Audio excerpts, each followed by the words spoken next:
네, 오늘 코스피에서 빠져나간 외국인 자금이 또다시 5조 원에 이르고 있습니다. 지난주 금요일 순매도 규모까지 합하면 외국인들은 이 거래일 만에 12조 원 이상을 팔아치웠습니다. 증권부 방서우 기자와 진단합니다. 방 기자, 이번 조정장이 지금 얼마나 더 이어질 것으로 보는지 증권가 의견을 좀 들어봤다고요? 네, 주요 증권사 리서치 센터 7곳에 직접 문의를 해봤습니다. 그랬더니 단기적으로는 좀 지수 하락 압력이 당분간 커질 수 있다고 입을 모았는데요. 네. 실제로 과거 이란과 중동에서의 좀 유사한 분쟁 당시 이 코스피 수익률은 일주일간 최대 6% 그리고 한 달간 최대 10% 이상 조정을 받았습니다. 특히 이 사태가 장기화되면서 이제 원유 수급 불안이 심화될 경우 4년 전 러시아 우크라이나 사태처럼 좀 인플레이션 리스크가 증시에 큰 위협이 될 것이란 우려도 나옵니다. 다만 증권사들은 이 국내 증시가 초반엔 이렇게 좀 하락을 할지라도 시간이 지날수록 회복세를 보였다는 점 또한 강조했습니다. 이런 학습 효과에 더해서 우리 정부가 이제 최근 100조 원 규모의 유동성을 지원하기로 했고 또 산유국들의 증산 가능성 등을 고려하면 이번 사태가 우리 증시의 방향성을 바꾸지는 않을 것이라는 진단입니다. 네. 외국인들이 지난주 금요일에 역대 최대 규모 순매도를 했고 오늘도 아마 역대 두 번째가 될 가능성이 높아 보이는데 주가가 올라서 파는 건 우리가 기계적인 리밸런싱이다 이렇게 얘기를 하는데 내릴 때 파는 거는 아무래도 좀 좋지 않은 신호 아닌가요?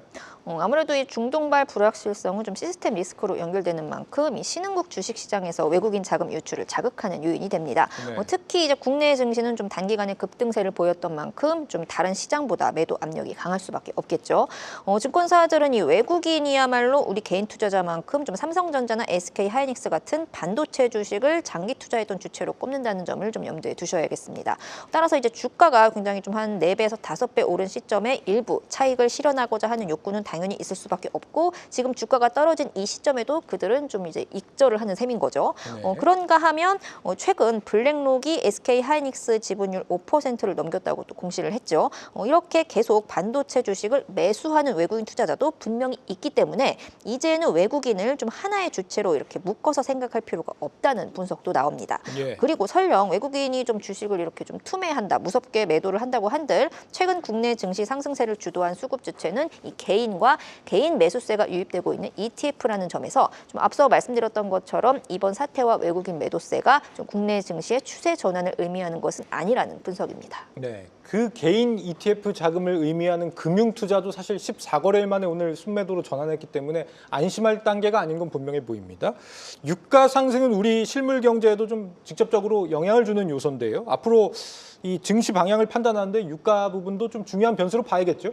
네, 증권사들은 이제 이번 이란 사태 핵심은 이 전 세계 원유의 길목인 호르무즈 해협 봉쇄 그리고 이 호르무즈 해협 봉쇄의 장기화 여부에 달려 있다고 입을 모았습니다. 따라서 당장 좀 특정 가격 레벨을 좀 예단하기보다는 시나리오별로 접근하는 전략을 현실적으로 제시했는데요. 네. 일단 먼저 유가의 경우 기본적으로는 원유 생산에 일부 차질이 생기고 또 호르무즈 해협 부분 봉쇄를 가정한 배럴당 70달러 후반에서 80달러, 좀 최대 90달러도 오를 수 있다고 전망했습니다.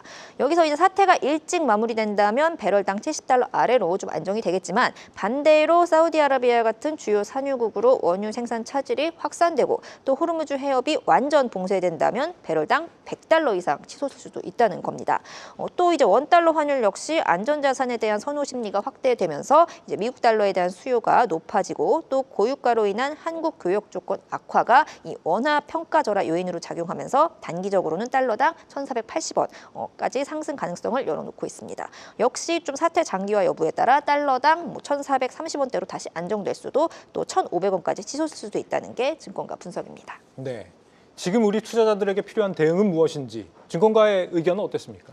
일단 증권사들은 지정학적 리스크를 단기 매입 기회로 활용하라고 조언했습니다. 어쨌든 국내 증시 상승의 원동력이 이제 반도체를 중심으로 한 이익 성장이라는 점과 또 국내 증시 밸류에이션 상승에 긍정적인 영향을 줄 수 있는 3차 상법 개정안도 국회를 통과했다는 점을 감안하면 이 국내 증시 지수 상승 방향성은 지속될 것이라는 판단에 섭니다. 그런 의미에서 대부분의 이제 증권사들이 정말 반도체를 이참에 바구니에 담으라고 조언을 했고요.